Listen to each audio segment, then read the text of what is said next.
Bonjour à toutes et à tous, bienvenue dans ce 9e épisode de Paroles autour de la naissance, de la grossesse, de l'accouchement. Donc toujours avec moi Alice.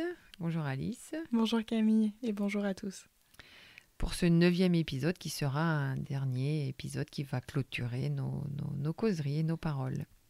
Oui, donc du 1er au 7e, tu nous as partagé tes expériences de grossesse et d'accouchement. Dans le 8e, des pistes éducatives. Et dans ce 9e parole de naissance, nous avions envie d'approfondir certains points qui nous semblent essentiels. Tout à fait. Alors, se détachent 3 notions que nous trouvons très importantes pour vous aider à vivre au mieux la grossesse et l'accouchement. Et la notion première est le corps sait faire. La deuxième, votre bien-être est la priorité absolue. Et la troisième, c'est la notion de graine de vie, graine de mort. Donc j'y reviens une par une. La première notion est le corps sait faire. C'est-à-dire que ce n'est pas nous qui décidons de comment faire un bébé.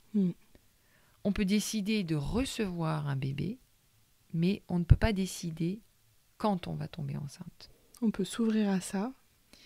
Exactement. On peut avoir envie d'eux, mais on ne peut pas contrôler. C'est notre corps et quelque chose de plus grand éventuellement, si vous êtes croyant. Et c'est notre corps et la vie qui existe dans le corps qui va décider de mettre une graine à l'intérieur et de la développer. Donc c'est pas nous qui choisissons, tiens aujourd'hui je vais faire un œil, tiens aujourd'hui je vais faire une oreille à mon bébé. Ce n'est pas de notre contrôle. Donc il faut bien garder en tête que c'est le corps qui sait faire et qui prend en charge la fonction de reproduction du corps humain. Oui. Des humains. Là tu parles aussi de la puissance de la vie qui est bien au-delà de nous. Et de notre volonté. Voilà, exactement.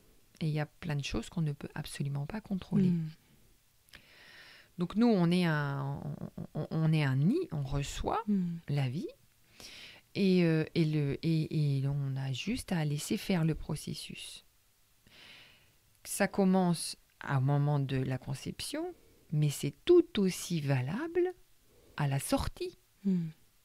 Parce qu'il n'y aurait aucune raison qui ferait qu'entre-temps, la vie dit « Ah bah non, bah tiens, maintenant c'est la personne qui reçoit d'apprendre comment faire sortir un bébé. » C'est pas comme ça que ça fonctionne. C'est vraiment, nous, quelque part, on n'a pas grand-chose à faire. Et donc la deuxième notion découle de cette première, qui est, nous, la seule chose qu'on ait à faire en tant que femmes, qui recevons la vie à l'intérieur de nos corps, est de faire de notre bien-être une priorité. Oui. Et donc le bien-être comprend 2 pôles, qui est le bien-être physique, donc éviter les douleurs, la souffrance. Donc la souffrance qui est psychique. Alors voilà, la douleur physique et la souffrance psychique. Donc on a ces 2 choses-là à axer notre attention pendant notre grossesse, qui est se sentir bien physiquement et se sentir bien mentalement.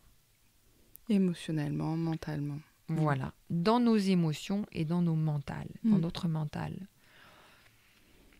Donc c'est assez simple, entre guillemets, d'écouter son corps et de sentir est-ce que je suis bien, est-ce que je suis pas bien.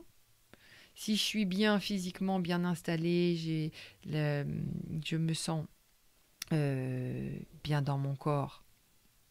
Et si vous ne vous trouvez pas bien, trouvez des solutions. Et ce qui peut paraître un petit peu plus compliqué, qui est le bien-être psychique, mental, émotionnel, parce que c'est plus subtil.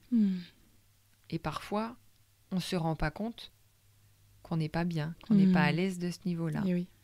Donc, on espère aussi qu'à travers nos 8 épisodes, on vous ait donné des pistes pour pouvoir aussi mettre en lumière si vous avez des souffrances subtiles, émotionnelles ou mentales. Des petites peurs. Oui, de pouvoir les détecter. De pouvoir les détecter et les déloger, parce que ce sont ces peurs-là et ces problématiques-là qui peuvent, au moment du stress de l'accouchement, vous bloquer le processus naturel du corps. Oui. La troisième notion qui est très importante à intégrer aussi, ça s'appelle graine de vie, graine de mort. C'est-à-dire qu'il faut bien comprendre qu'à partir du moment où vous acceptez de recevoir la vie à l'intérieur de vous ou à travers vous, vous devez aussi complètement intégrer la notion que, associée à la vie, existe la mort. Oui. Et donc, si vous recevez la vie en vous, vous donnez la vie, vous donnez la mort avec automatiquement. Ce sont les deux faces d'une même pièce. Exactement, ça va ensemble.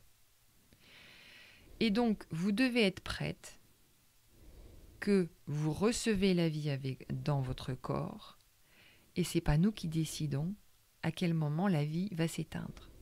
Donc, la vie peut s'éteindre au bout d'un jour, au bout d'une semaine, au bout d'un mois. Et c'est exactement comme les graines qu'on sème dans la nature. Il y en a certaines qui sortent, il y en a certaines qui ne sortent pas. Il y en a qui grandissent en santé et il y en a qui grandissent sans santé avec le même sol au départ. Donc avec ces trois notions, on découvre quelque chose de merveilleux qui est la seule responsabilité que nous avons lorsque nous sommes enceintes, c'est de faire en sorte de nous sentir bien et d'aller bien. Oui. C'est merveilleux ça comme conclusion. Comme conclusion. Se sentir bien est l'objectif absolu. Merci Michel Audin pour ce beau travail qu'il a fait. Oui. Et on vous invite encore aujourd'hui à lire ses livres. Et il expliquera beaucoup mieux que nous tout ce processus naturel et ce qui l'en empêche. Donc je reprends une citation de Michel Audin qui dit « L'humain est le seul mammifère dont le néocortex est assez puissant pour inhiber, réprimer, voire menacer les instincts indispensables à la survie de l'espèce. » Eh bien, Alice, c'est le moment de se dire au revoir. Merci beaucoup, Camille, pour ces 9 paroles de naissance, pour ces moments de partage. C'était formidable. Mais merci à toi de m'avoir donné l'impulsion, l'inspiration de donner mes expériences. Oui, une belle complémentarité. Tout à fait. Je vous embrasse tous et toutes et je vous dis à bientôt. À très bientôt. Prenez soin de vous.